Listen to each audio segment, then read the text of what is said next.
Hello नमस्ते नमस्कार सत श्री अकाल। केम छो? मजामा। चलो, डायलॉग तो हो गया, अब थोड़ी पढ़ाई भी कर लें। क्यों करें? चलो शुरू करते हैं। तो देखिए, आज की जो वीडियो है वो आईसीएससी के क्लास 10th के विद्यार्थियों के लिए है। ठीक, अगर सीबीएसई के क्लास 10th के विद्यार्थी भी चाहें तो पढ़ सकते हैं। देखिए, मैं तो कहूँगा कि पढ़ लें, क्योंकि आगे भी जो चैप्टर्स आएंगे आपके 11th में 12th में, यूँ समझ लीजिए कि वो जो आईसीएससी है, आईसीएससी का क्लास 10 वो सीबीएसई का, या यूँ मान लीजिए सभी का 11th और 12th का बेसिक्स है।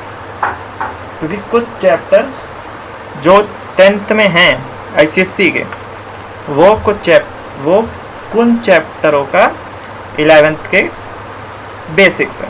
तो अगर आप पढ़ेंगे तो आपके फ़ायदों का है, नहीं पढ़ेंगे आपका नुकसान है। तो अब ये तो आपको सोचना है। ठीक, तो बिना समय व्यतीत करते हुए आज का चैप्टर शुरू करते हैं। ठीक, तो पहली स्लाइड और थंबनेल देख के आपको तो ये पता ही चल गया होगा कौन सा चैप्टर हम पढ़ने जा रहे हैं। आज हम पढ़ेंगे मैट्रिक्स। ठीक, अब देखिए मैट्रिक्स क्या होता है। मैट्रिक्स एक रेक्टेंगुलर बिग टाइप का स्ट्रक्चर होता है, जिसमें हम किसी भी मतलब दो से या दो से अधिक नंबरों को उसमें रखते हैं। ठीक, उदाहरण के तौर पे मैं जैसे कि मान लीजिए ये है,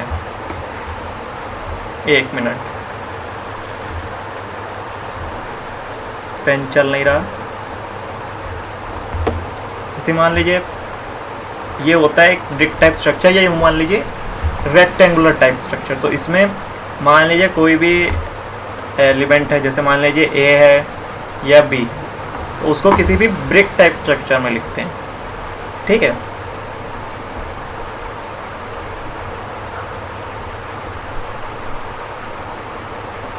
ऐसे लिखते हैं।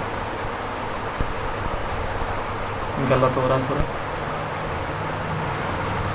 ठीक, ये एग्जाम्पल है।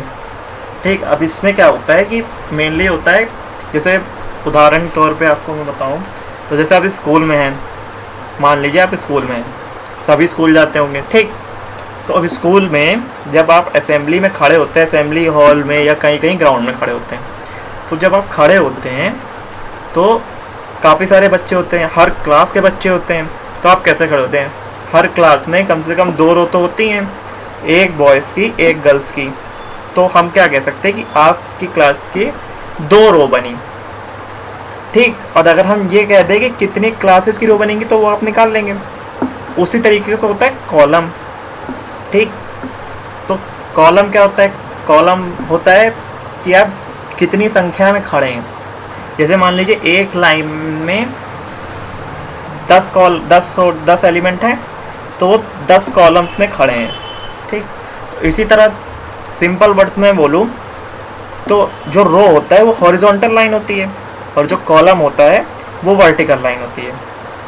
तो इसी तरीके से मैट्रिक्स में भी ये बहुत ही महत्वपूर्ण रोल अपना निभाते हैं। ठीक, जैसे मान लीजिए एक उदाहरण के तौर पे ये मैंने लिखा ABCD, ये एक प्रकार की मैट्रिक्स है। ठीक, तो अब इसमें मैं आपसे पूछूं कि रो कितनी है, तो आप वर्टिकल लाइन देखेंगे, वर्टिकल लाइन में कितने आ रहे हैं, सॉरी हॉरिजॉन्टल लाइन देखेंगे, तो हॉरिजॉन्टल में कितनी रो बन रही हैं? 2 रो बन रही हैं। और वहीं कॉलम देखेंगे तो कॉलम कितनी बन रही हैं? 2 कॉलम भी बन रही हैं।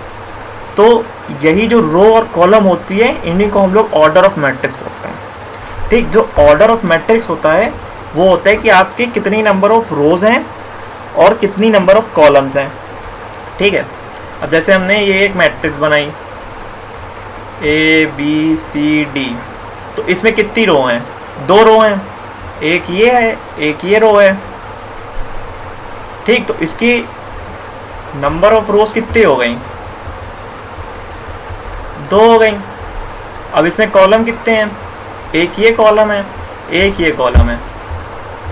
तो इसमें नंबर ऑफ कॉलम्स कितने हो गए? 2 हो गए।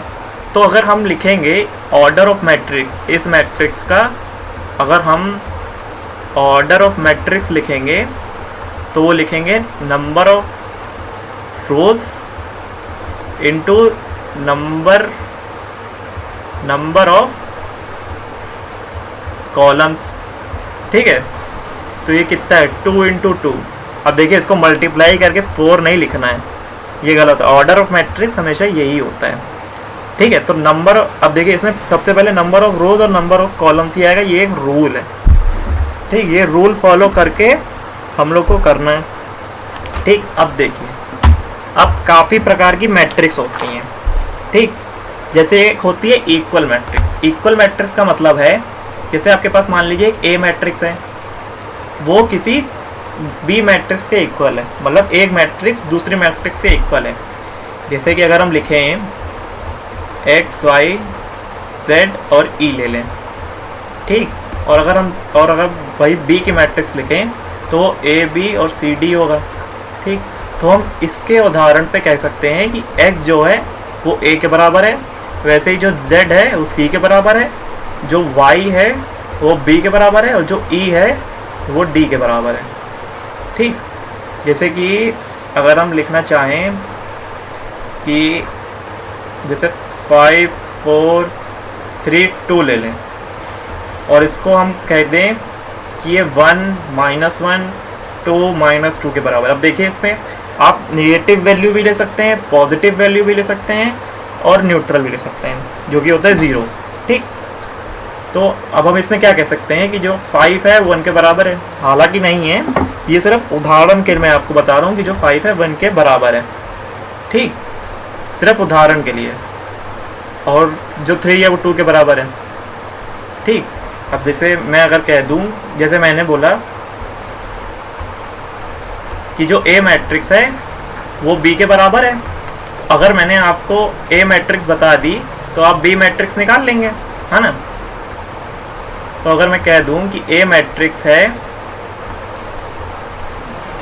मान लीजिए ए मैट्रिक्स है 3 2 6 7 और मैंने आपसे पूछ ली कि बी मैट्रिक्स बता दीजिए, तो ये जो मैट्रिक्स होगी, अब ए अगर जो ए की मैट्रिक्स है वो बी की मैट्रिक्स से बराबर है, तो ये जो मैट्रिक्स होगी वो बी की मैट्रिक्स भी होगी, है ना।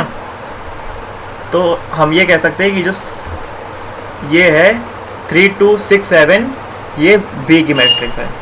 ठीक, अब आती है दूसरी मैट्रिक्स, ठीक, जो होती है रो मैट्रिक्स। रो मैट्रिक्स में क्या होता है कि सिर्फ जो कॉलम होता है वो 1 रहता है, रो आप बढ़ा सकते हो। जैसे मान लीजिए 1 2 3। अब देखिए इसमें नंबर ऑफ रोज कितनी हैं,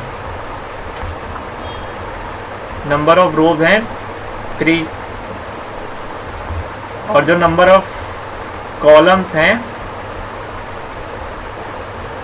वो 1 है।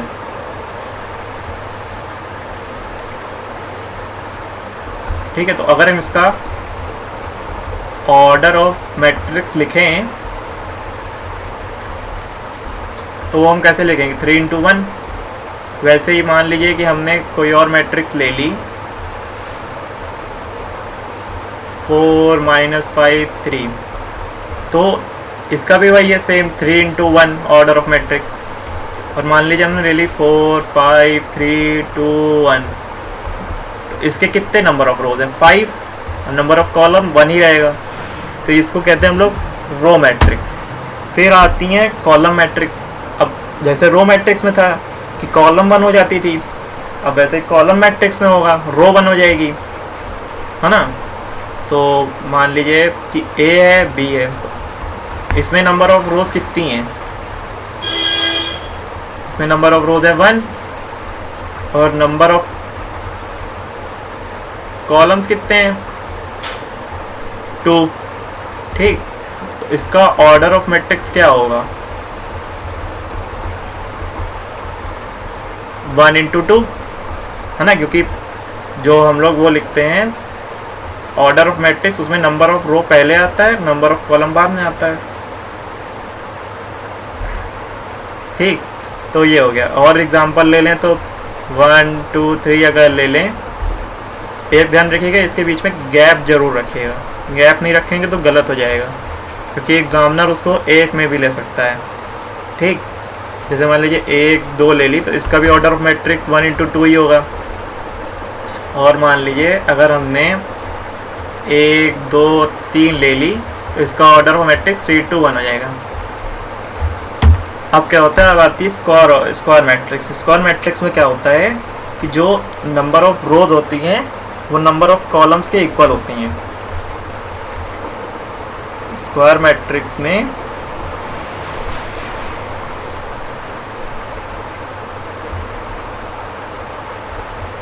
मैट्रिक्स में जो नंबर ऑफ रोज होती हैं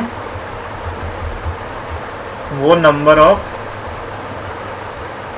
कॉलम के बराबर होती हैं।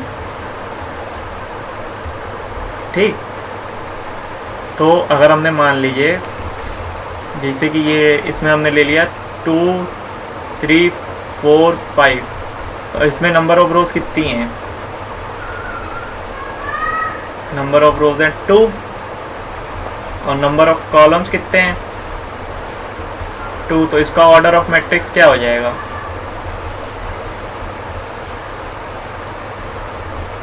टू इंटू 2 है ना।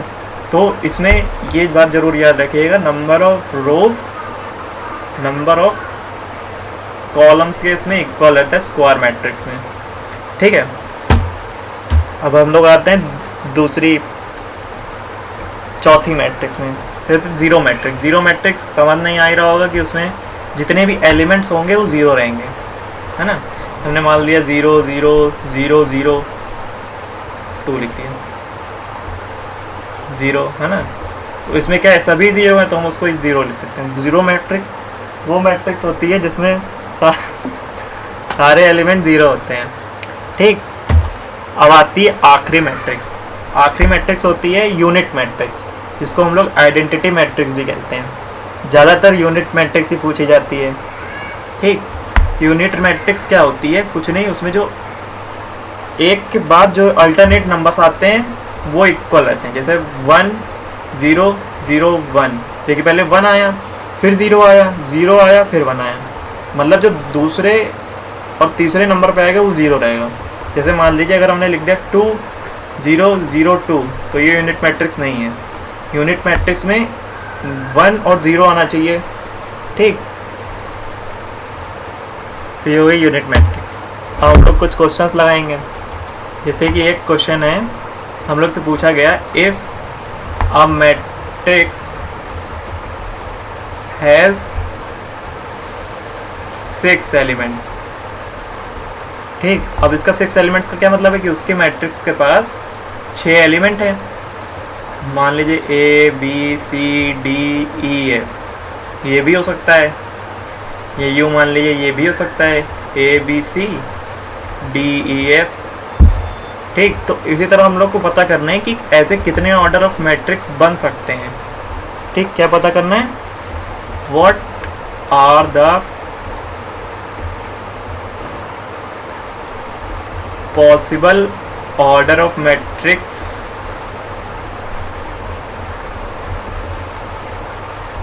Can be form. ठीक, वो एक तो ये बन सकता है 1 इंटू 6। ठीक, ये कैसे बन सकता है? जिसमें एक रो हो और 6 कॉलम हो, A B C D E F। ठीक, और इसी का उल्टा 6 इंटू 1, वही कर दीजिए, नंबर ऑफ रोज बढ़ा दीजिए, नंबर ऑफ कॉलम्स को 1 कर दीजिए। एक हो सकता है 2 इंटू 3, 2 नंबर ऑफ रोज रख दीजिए, 3 कॉलम रख दीजिए। एक हो सकता है 3 into 2, 3 number of rose, 2 number of columns. ठीक, तो ये था पहला क्वेश्चन। आपको नंबर ऑफ एलिमेंट्स देख के बताना है कि कितने उसकी पॉसिबिलिटी है, कितने उसके मैट्रिक्सेस बन सकते हैं। ठीक, अब जैसे एक और पूछा गया कि if a matrix has 8 element वही अब इसका ऑर्डर ऑफ मैट्रिक्स कितने इसमें मैट्रिक्स बन सकते हैं? एक तो 1 इंटू 8, 8 इंटू 1, एक बन सकता है, और एक बन सकता है 4 into 2 is equal to 2 into 4। बस इतने ही बन सकते हैं, इसके अलावा और तो नहीं लग रहा। ठीक, अब आता है दूसरे प्रकार के क्वेश्चंस। अब कुछ प्रकार के होंगे, जैसे आपको दे दिया जाएगा, दो मैट्रिक्स दे दी और बोला कि वो एक दूसरे के इक्वल हैं। मान लीजिए x 1 2 y ये दे दी, और इधर दे दिया 3b c 4। अब ये दे दिया। अब हम लोग को पता है कि एक a मैट्रिक्स है, एक a मैट्रिक्स है, वो b मैट्रिक्स के इक्वल है। तो जो a मैट्रिक्स के एलिमेंट्स होंगे वो b मैट्रिक्स के एलिमेंट्स भी b मैट्रिक्स के एलिमेंट्स के इक्वल होंगे। तो हम लोग ये लिख सकते हैं कि जो x है उसकी वैल्यू 3 है, y की वैल्यू 4 है, वैसे ही b की वैल्यू जो है वो 1 है, और c की वैल्यू जो है वो 2 है। ठीक, इसी तरह का एक क्वेश्चन और है, जैसे हम लोग को दो मैट्रिक्स दे दी और कह दिया कि वो इक्वल है। तो हम लोग को x y और a और b पता करना है। ठीक, तो इसमें होंगी इक्वेशन भी बन सकती हैं, जैसे ये है, कह दिया x प्लस वाई है एक एलिमेंट, और एक है a प्लस बी। एक एलिमेंट है a माइनस बी, और एक एलिमेंट है 2x माइनस 3y। ठीक, और यहाँ पे हम लोग कह दिया कि वो ये जो मैट्रिक्स है वो इस मैट्रिक्स के इक्वल है, जिसके एलिमेंट्स है 5 माइनस 1 माइनस 5 और 3। तो हम लोग ये लिख सकते हैं x plus y is equal to 5 और a plus b equals to minus 1, वैसे ही a minus b equals to 3 और 2x minus 3y equals to minus 5। ठीक, तो अब इसको सब्स्टिट्यूशन मेथड के हिसाब से कर दें, तो ये हो जाएगा प्लस, ये हो जाएगा माइनस, ये हो जाएगा प्लस,